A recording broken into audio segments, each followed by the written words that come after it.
Salut à tous, on accueille aujourd'hui dans l'émission un auteur, compositeur, interprète dont on a beaucoup diffusé les chansons sur Logos FM. Bonjour Tom Frager. Bonjour. Tom, avant la musique dans ta vie, il y a d'abord eu le surf à un bon niveau. Oui, effectivement, ouais, c'est vrai. J'ai une première vie de surfeur professionnel en équipe de France.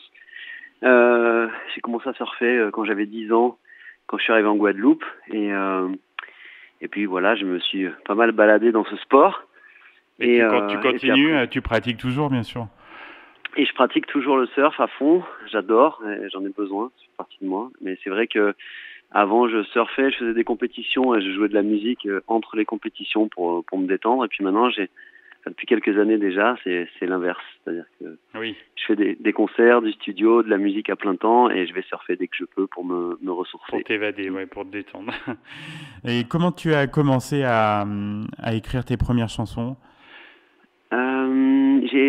J'ai commencé à écrire, je crois que je me suis découvert un goût pour l'écriture à l'adolescence, on va dire, et j'écrivais des chansons dans ma chambre sans aucune prétention et sans imaginer qu'un jour, éventuellement, je chanterais tout ça, voilà, devant qui que ce soit. Oui. Mais voilà, et puis la musique, je dirais à peu près à la même période, un petit peu avant même, j'avais des tontons qui me montraient des accords sur leur guitare. Voilà, c'est comme ça que j'ai commencé. Et puis il y a eu donc le groupe Goyave. Comment il s'est formé ce groupe dans lequel tu as fait tes débuts dans la musique? Alors ce groupe, il s'est formé autour justement de ce que j'écrivais, de ce que je composais tout seul. Mais je cherchais, j'ai fait une année d'école de musique à Bordeaux, une école qui Mhm. s'appelle le SIAM. Après avoir passé trois années en fac de sport et avoir fait voilà des compétitions de surf, j'ai eu envie de m'inscrire dans cette école et j'ai rencontré des musiciens et c'est à cette époque-là que j'ai commencé à dévoiler un petit peu, on va dire, à m'ouvrir et à montrer ce que j'écrivais et du coup le groupe s'est formé avec trois potes, des très bons musiciens qui étaient aussi un peu des surfeurs moins que moi, mais surfeurs quand même. Ah ok, Et ah donc oui. on s'est retrouvés tous les quatre comme ça. On est un peu les Beach Boys Oui, c'est ça. du Sud-Ouest, voilà. Et beaucoup de scènes du coup ensemble.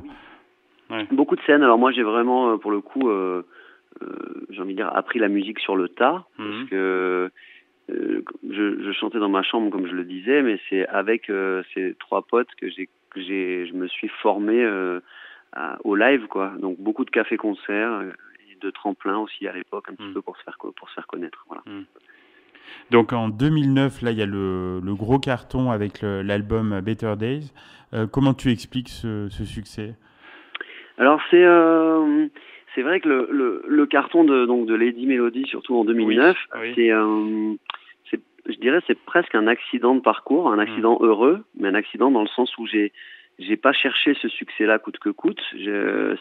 Cette chanson, elle a été composée parmi les autres chansons dans mon petit studio chez mon père d'ailleurs, et dans lequel je continue d'aller enregistrer souvent parce que je m'y sens bien. D'accord. Et du coup, ben, cette chanson, elle a commencé à carburer sur les réseaux sociaux. À l'époque, c'était même pas encore Facebook, je crois que c'était Ah MySpace. oui, MySpace, oui, on en parle souvent dans cette émission. Oui. Et voilà. Et du coup, voilà, on a commencé à me repérer à travers tous ces réseaux sociaux. Et comme ma chanson faisait le buzz, j'ai été contacté par les maisons de disques que j'essayais de contacter et de joindre quand même depuis Ah oui, quelques années oui, pour oui, on essayer d'avoir. imagine, oui.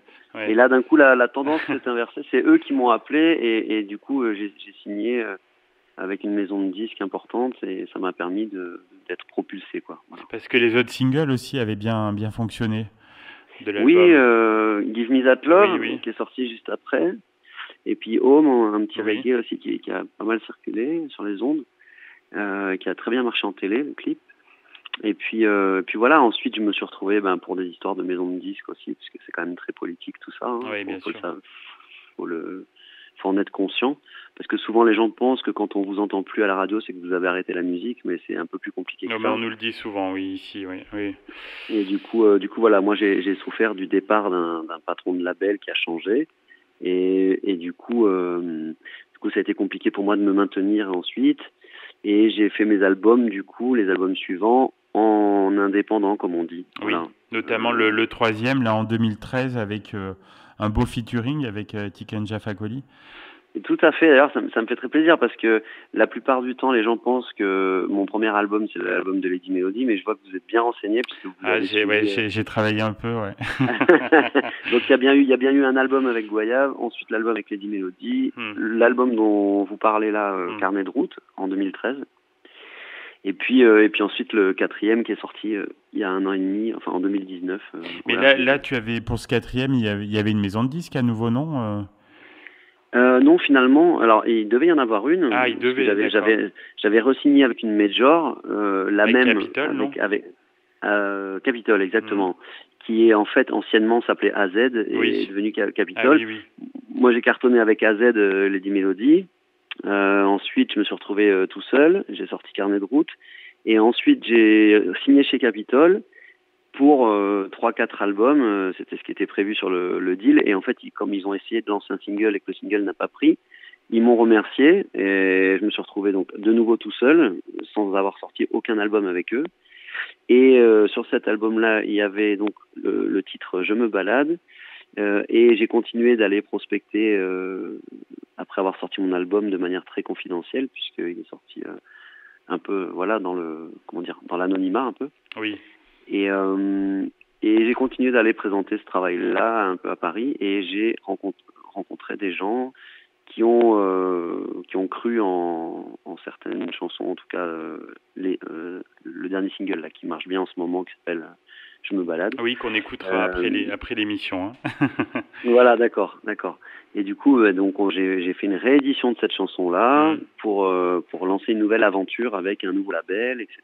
Voilà. Et donc, puis avec Sylvain Areg, du coup. Avec Sylvain, bien sûr, sur une idée de mon coproducteur, parce que je produis ce que je fais, associé avec le label donc Twin Music aujourd'hui et Play2 à Paris.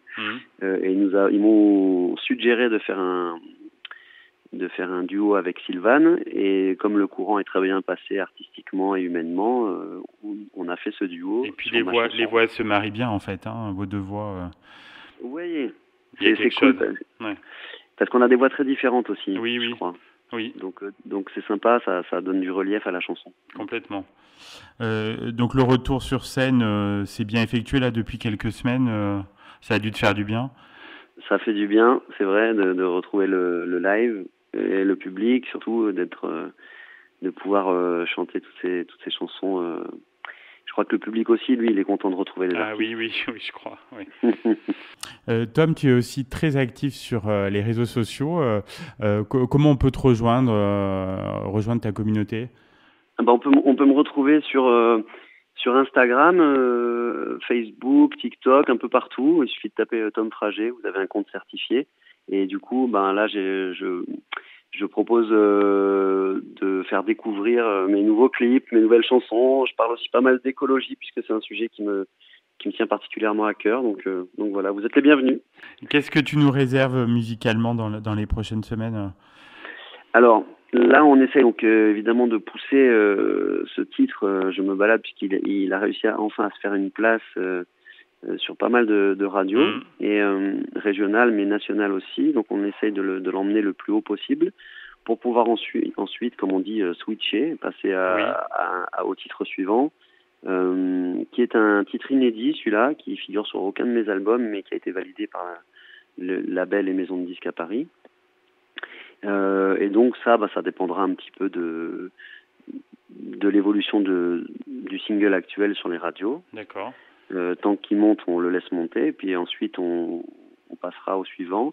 Et moi, de toute façon, je suis un peu toujours en train d'écrire un album finalement, parce que quand je termine un album, j'ai tout de suite envie d'écrire des nouvelles chansons, et chanson après chanson, ça donne un album. Donc voilà. Et puis on t'attend dans notre région. Je sais pas si tu connais un petit peu l'Auvergne. Oui, un petit peu. J'ai fait le tour un peu de toutes les régions à l'époque. J'ai joué un peu partout, c'est vrai. Et c'est toujours un plaisir pour moi d'aller de m'éloigner un peu de l'océan. Oui, forcément. Donc, écoute, on attend ton retour. Merci vraiment pour cet échange, ta bonne humeur et puis tes chansons qui donnent le smile. Merci à vous, merci pour le soutien. J'embrasse tous les gens qui nous écoutent. Et puis je souhaite à tout le monde de bien profiter de l'été. Parfait. À bientôt, Tom.